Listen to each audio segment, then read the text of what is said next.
Mesdames, Messieurs, bonjour, bienvenue à l'émission Crois-tu? Ça vous arrive de parler à Dieu, de formuler des requêtes, faire connaître vos besoins?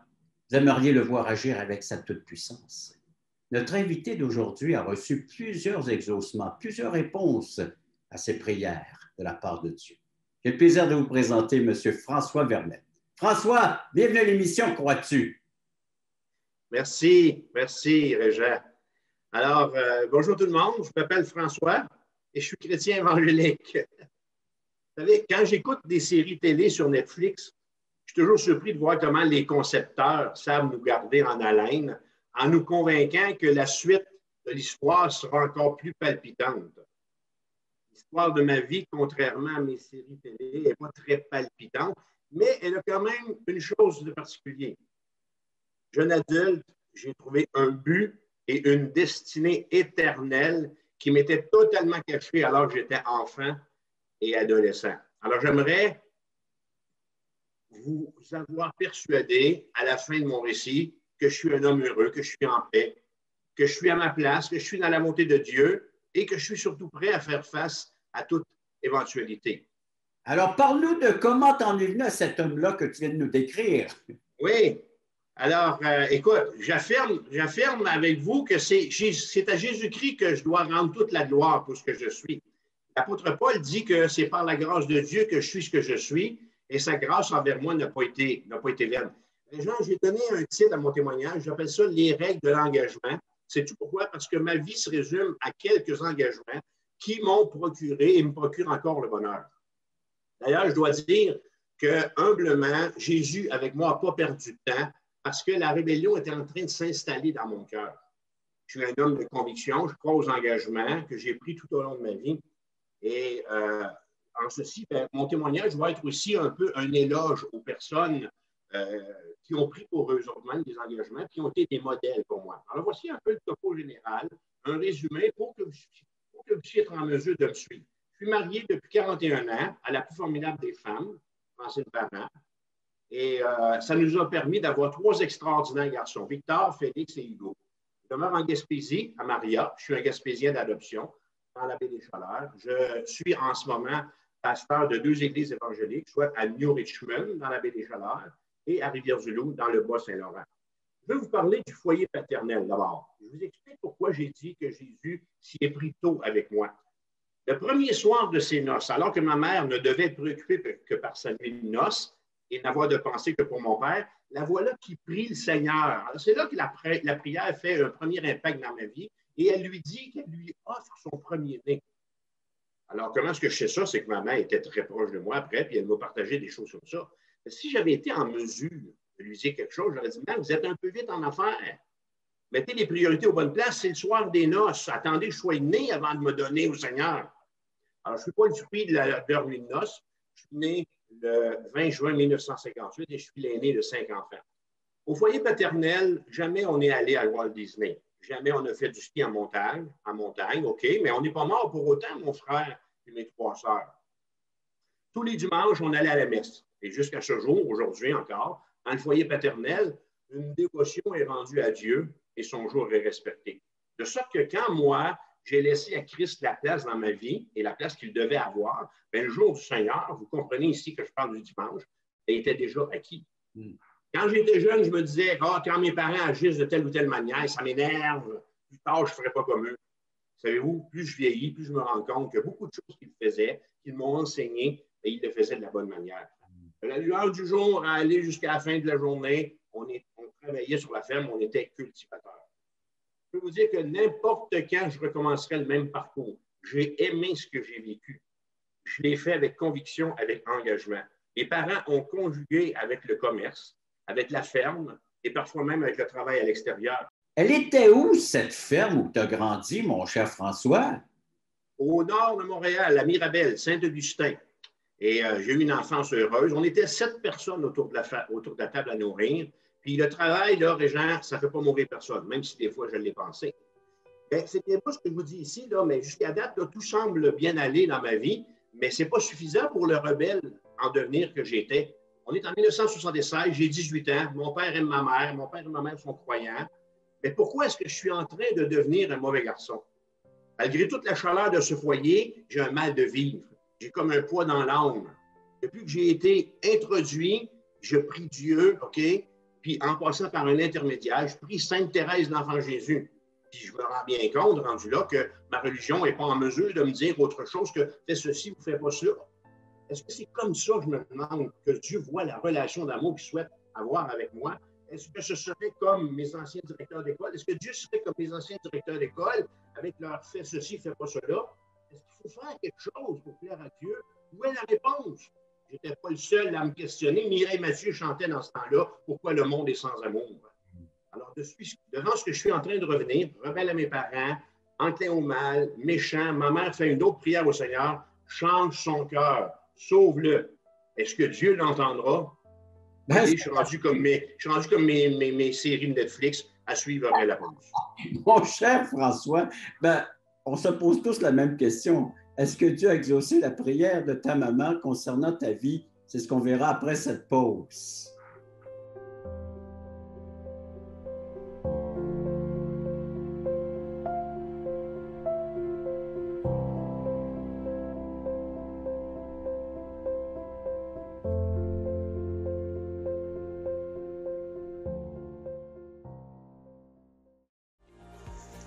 Le ministère Croix-Dessus est très heureux et enthousiaste de vous inviter sur Zoom en direct tous les samedis 9h30 Canada, 15h30 Europe.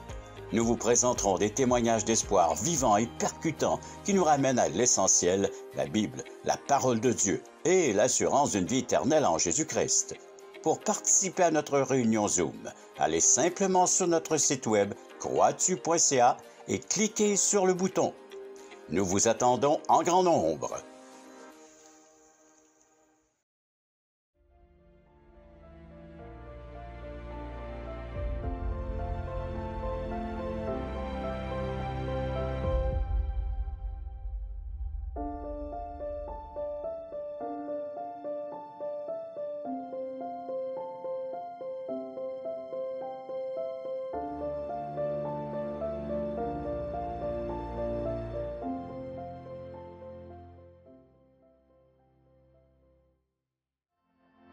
François, ta maman a prié.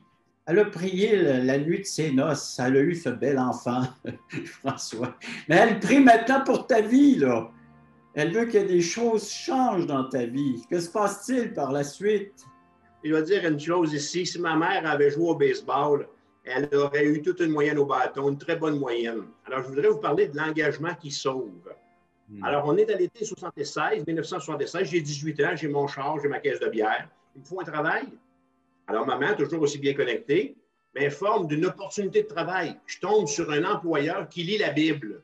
Est-ce que c'est possible qu'il y ait autre chose que la foi de mon foyer paternel? À cet âge-là, moi, je n'ai pas d'autres points de repère, je n'ai pas d'autres connaissances spirituelles. En fait, je suis un religieux du dimanche. Je parlais aux saints depuis que j'étais enfant. Je veux dire que je les priais. Combien de temps est-ce que j'ai dévisagé la Sainte Thérèse d'Enfant Jésus à la messe ce dimanche? Je l'ai supplié de répondre à mes prières. Je n'ai pas compté les demandes que je lui ai faites, mais je sais combien de réponses elle m'a faites. Aucune. Alors, Pierre, mon employeur chrétien évangélique, était ébéniste et me donna une Bible que j'ai commencé à lire tout de suite. Un jour, le temps que nous assemblions un meuble, il envoie un télégraphe au ciel, une prière, et il voit l'accomplissement de sa prière se réaliser avant la pause café. Il est tout content. Wow! Il avait prié le Seigneur que j'accepte de l'accompagner à son affaire, à son église, pour entendre une étude de la Bible. Alors, quelques minutes avaient suffi pour que mon cœur, qui était déjà prédisposé parce que je vivais à la maison, la foi du foyer, ma rébellion croissante, et les deux fameuses prières de ma mère, pour être convaincu d'accepter son invitation. Alors, le jour suivant, cette visite à son église, Régent, je dois vous raconter ce qui m'est arrivé. La grand-mère de Pierre, elle vivait avec eux. Pierre, son épouse Raymond, sa grand-mère. Je l'ai vu dessus, les trois priaient pour moi. Alors, grand-mère, à chaque pause café, elle venait nous rendre visite à l'atelier d'ébénistes. On était des ébénistes, donc il y avait pas mal de poussière sur nos vêtements. Alors qu'on était assis dehors en conversation sur ma visite à l'église, cette grand-mère-là m'a posé une seule et unique question de toute sa vie en me ramassant une claque sur l'épaule comme ça. Toi, es-tu sauvé? Alors, on a bien ri de voir le nuage de poussière se lever sur moi. Mais savez-vous quoi? Je ne me dis pas, je ne me suis pas dit à ce moment-là, mon, mais de quoi, donc, mais de quoi elle parle, grand-mère? Je savais que la réponse à la question de cette vieille dame, qui était préoccupée par ma vie éternelle, c'était non. Ma conscience me révélait que bien que je sois religieux, j'étais en fait pauvre spirituellement. Il venait de naître dans mon cœur comme une conviction de péché. Alors Pierre m'a réinvité à son affaire parce qu'il y avait des soirées d'organiser avec des chants et où un prédicateur allait parler de la Bible. Alors suivez-moi bien, c'était seulement ma deuxième visite dans une église évangélique. On est le vendredi 17 septembre 1976 et ce soir-là, Alexandre de Pierre Giroux, engagé pour Jésus-Christ, et à l'invitation de Jacques Marcoux, l'évangéliste, je me suis engagé à mon tour à donner ma vie à Jésus, à lui faire confiance pour tout et à m'attendre à lui pour tout. Et là-bas, dans cette petite église évangélique de Laval, j'ai compris que j'étais pécheur et que Christ devait absolument intervenir dans ma vie pour que je sois sauvé. Régent, la Bible dit en Éphésiens 2,8, car c'est par la grâce que vous êtes sauvés, par le moyen de la foi, et cela ne vient pas de vous, c'est le don de Dieu. Alors, dans cette salle, j'ai demandé à mes voisins de banc, la famille Giroux, de me laisser passer. Je devais absolument m'avancer et répondre à l'invitation de Jésus-Christ. Et pendant que je sortais de mon banc, le miracle s'est opéré. Je venais de choisir et d'accepter ce que Christ avait fait pour moi sur la croix. Le Seigneur Jésus venait d'entrer dans mon cœur. La paix de Dieu qui surpasse toute l'intelligence m'a envahi ce fameux vendredi soir-là et ne m'a plus jamais laissé. François, tu prends une décision et qu'est-ce que ça implique dans ta vie ou qu'est-ce que ça a pu changer dans ta vie, cette décision que tu as prise ce soir-là? En réalité, là, ce qui venait de m'arriver ce soir-là, c'est que le Saint-Esprit venait de me convaincre de plusieurs choses. Moi, je lisais la Bible. Alors, la parole de Dieu m'avait convaincu que j'étais un pécheur et que mes péchés m'avaient perdu. Ensuite de ça, l'invitation de M. Marcoux était en fait une invitation à ce que devant cette réalité que j'étais pécheur et perdu, que je me repente en demandant pardon à Dieu de l'avoir offensé. Troisièmement, j'ai cédé le contrôle. J'ai compris que je devais céder le contrôle de ma vie à Jésus-Christ en l'invitant à régner dans mon cœur et à devenir mon sauveur et Seigneur. Alors, dans cette salle-là, je venais de comprendre que les saints n'étaient pas morts sur la croix pour moi. C'est Christ qui était mort. Mon Église non plus pouvait faire des bonnes choses, mais pas me donner le salut. Je devais faire ce choix, puis je devais le faire ce soir-là. Alors, voilà ce qui m'est arrivé. Vous vous imaginez bien que le lundi matin, quand je suis retourné au travail, ben, j'ai été sauvé. Alors, ça a été le sujet de conversation de la pause café. Et jamais plus grand-mère n'a eu à me frapper en me demandant si j'étais sauvé.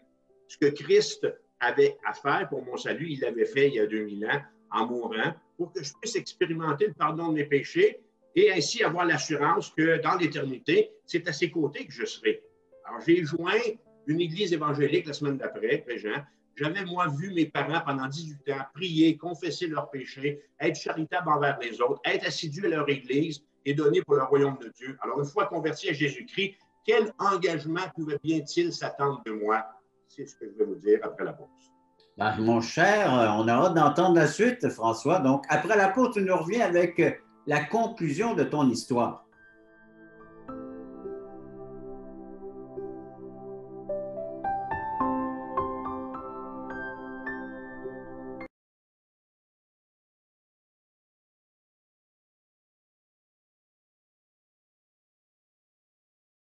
Le ministère Croix-tu est heureux de t'inviter à une étude biblique en ligne.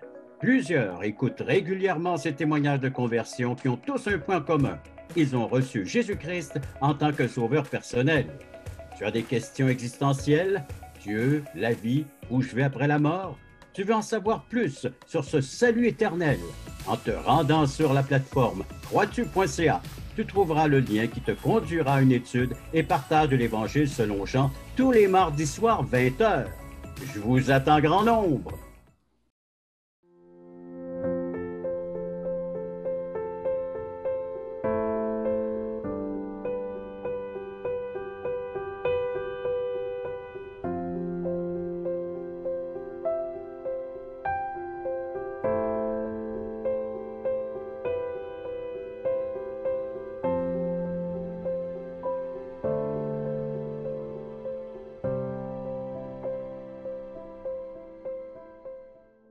Alors, François, tu t'engages envers le Seigneur Jésus. Qu'est-ce que cela implique? Écoute, je vais poursuivre avec ce que Dieu a fait après cette rencontre déterminante du 17 septembre 1976. J'ai eu un goût sans cesse croissant pour la lecture de la Bible, l'étude de la Bible et la prière. Et né aussi un désir d'engagement à rechercher la présence des autres gens comme moi, des autres chrétiens, des autres frères et sœurs dans la foi, en fréquentant une église chrétienne. Et aussi est né en même temps un goût incontrôlable pour le service. Alors, je me demande qu'est-ce qui m'arrive. Tout d'un coup, je suis capable de rendre des services avec ma voiture. À l'église où je fréquente, l'église chrétienne que je vais, je suis nommé bédo de l'église. Alors, j'ai les clés du paradis des chaises. Je place les chaises pendant des années. Robert Dagenet, mon pasteur, avait vu chez moi un appel pour le service. Et pendant 11 merveilleuses années, on a travaillé ensemble. Je sais chanter, et puis je préside, je dirige longtemps le groupe de ma jeunesse, ainsi de suite. Et c'est comme ça, tranquillement, que je vois que je suis appelé à servir davantage. Si le Seigneur vous met à cœur là, de vous engager à le servir dans son Église, bien, je vous invite à le faire. Alors, on parle ici des vraies bonnes œuvres qui procurent des récompenses, des seules bonnes œuvres qui procurent des récompenses. Un engagement vers une Église locale doit obligatoirement vouloir dire aussi servir sa communauté et les membres qu'elle renferme. Alors, j'ai adopté ce patron de vie spirituel et aujourd'hui, après 45 ans, ben, je suis encore dans l'Église. Sérieusement, je pense que je vais passer le reste de ma vie. En 1979, j'ai rencontré celle qui est devenue ma femme, Francine. Et puis, un des plus beaux et sérieux engagements, je dirais, qu'on a pris tous les deux pendant nos fréquentations, c'était qu'on a évacué l'idée de séparation ou de divorce en apprenant nos vœux. On s'est mariés le 7 juin 1980. J'aime Jésus, je le sers depuis 45 ans. Puis j'aime Francine Parent, puis je la sers depuis 41 ans. Puis n'importe quand, je recommence ici, devant vous, en prononçant les mêmes vœux. Je vis pour faire la joie de ma femme. On se complète, on s'aime, on aime faire une foule de choses ensemble. Si j'avais rompu mon engagement d'aimer mon épouse dans le meilleur et pour le pire, et que j'avais lancé la serviette, ce sont d'infinies richesses qui manqueraient à mon expérience conjugale. Je dis merci à mon père déjà d'avoir cru et d'avoir vécu selon l'engagement qu'il avait pris en août 57 devant ses témoins envers ma mère. Cet homme, avec seulement une 3e année, Régent, a forgé ma personnalité, mes convictions les plus profondes concernant le mariage. Alors, si aujourd'hui j'aime ma femme, c'est entre autres parce que j'ai eu à la maison un bon exemple. Et à mon tour aujourd'hui, je tente au mieux de mes habilités d'être un pédagogue, un exemple pour les gens de mon Église sur lesquels Dieu me demande de veiller, sur mes fils puis dans la société. Puis quand je parle de ça avec mon père, je lui dis, hey, père, aujourd'hui, les gens ils disent de moi, à 41 ans de mariage, c'est beau, ça, c'est rare. Hein? Il s'agit tout simplement d'avoir été à la bonne école, puis d'avoir écouté le professeur qui fait ses devoirs. Alors ça, c'est l'engagement qui a fait de moi le mari que je suis. Alors merci. Merci. Puis je vous dis, moi, si le Seigneur vous met à cœur de vous réengager à aimer votre femme dans le meilleur que pour le pire, je vous invite à le faire. On parle ici de votre femme, envers laquelle Jésus vous demande d'avoir le même amour qu'il a eu pour son Église. Et on sait où cet amour le conduit, à mourir sur la croix. Alors, on a été en mesure d'avoir 3 beaux garçons. Okay? Victor, 38 ans, Félix, 36 ans, et Hugo, 30 ans. J'ai eu des modèles autour de moi. J'ai été richement enseigné et aujourd'hui, je leur donne à ces garçons ce que j'ai reçu. Je les confie au Seigneur, priant qu'ils prennent pour leur vie, puis non pas pour me faire plaisir, des engagements qui vont les aider dans leur vie.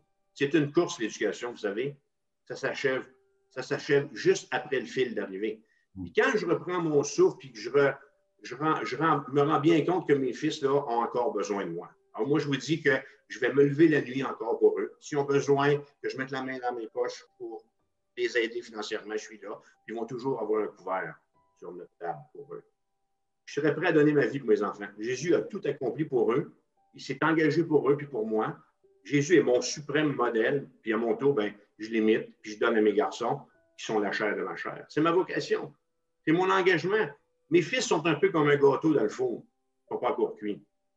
J'ai dit que j'étais pasteur depuis un bon bout de temps. Alors, depuis 1981, ce sont des Francine Bastien, Denis Tremblay, puis mon frère Robert Vermette, qui, chacun à leur tour, par des paroles ou des choix, m'ont convaincu de mettre du temps de côté comme jeune marié pour les études en théologie.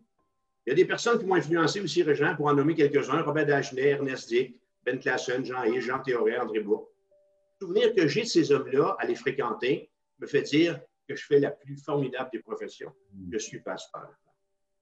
Au début, quand je suis entré à l'école biblique, ben, je me suis dit, ben, je vais y aller pour 1 an. Tu sais. En réalité, j'ai reçu un appel au sacerdoce, c'est-à-dire d'être pasteur. Je suis pasteur, puis je ne suis pas capable d'en sortir. Parce que si j'en sortais, ça serait mal faire.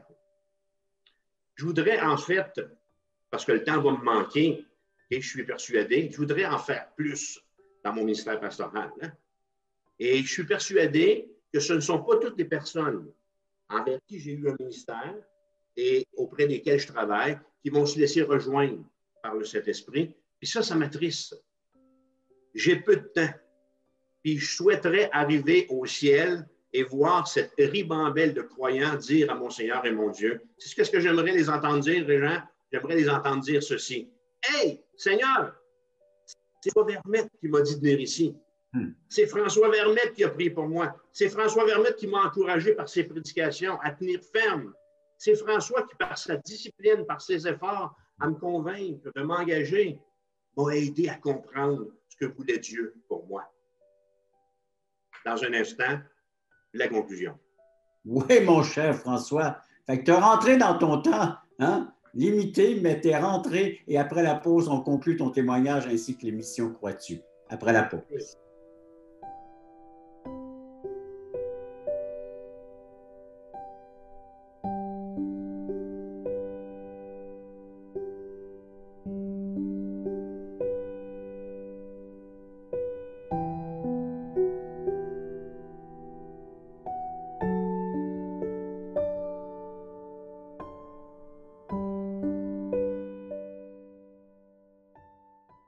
Le ministère Crois-tu est très heureux et enthousiaste de vous inviter à regarder sa toute nouvelle série d'émissions Crois-tu. Nous vous présenterons des témoignages vivants et percutants qui nous ramènent à l'essentiel, la Bible, la parole de Dieu et l'assurance d'une vie éternelle en Jésus-Christ. À chaque semaine, nous recevrons un invité qui nous dévoilera comment le Seigneur est rentré dans sa vie. C'est donc une invitation tous les samedis matins à 11h30 sur les ondes de Télémag.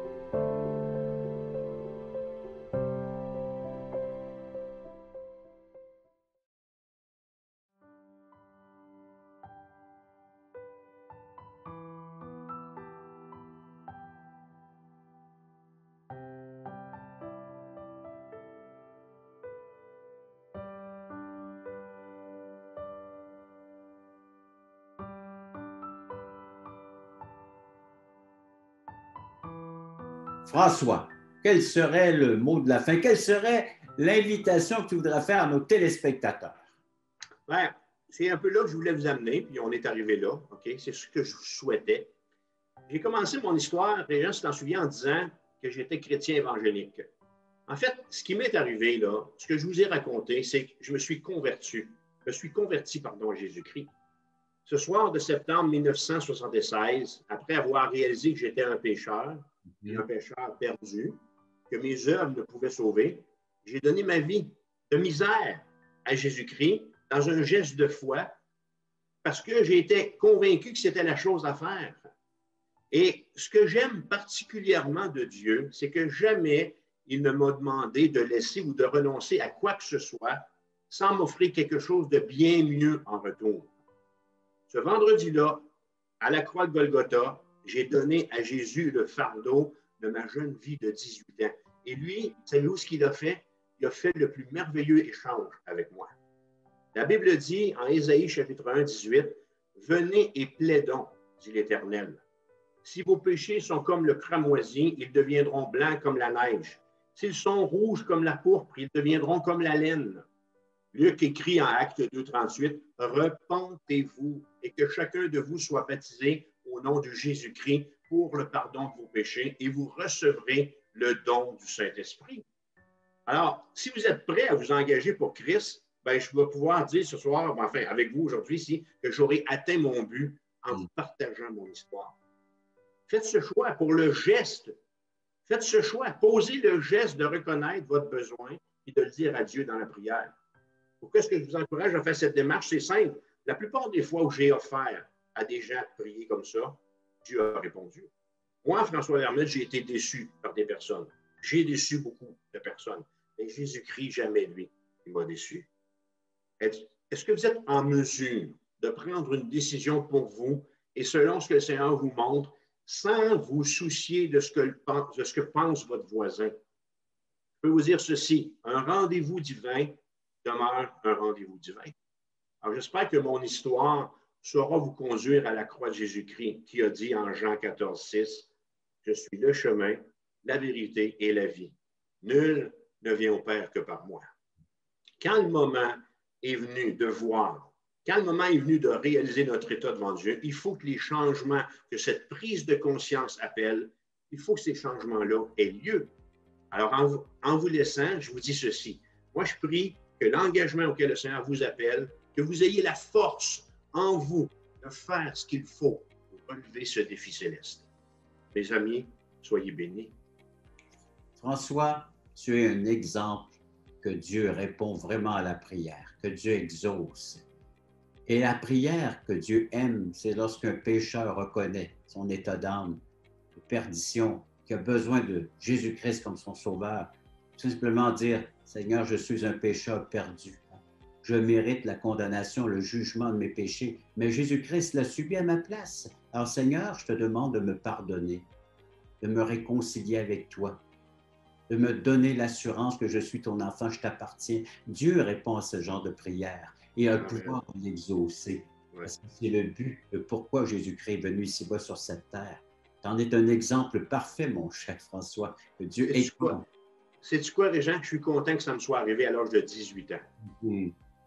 Mon cher François, merci de ta participation à l'émission. Puis j'invite les gens à nous rejoindre sur croixtu.ca, notre plateforme, un service gratuit. Ils vont pouvoir écouter à nouveau ton témoignage et d'autres, et puis nous correspondre avec nous, nous téléphoner, nous écrire leurs commentaires, un service gratuit.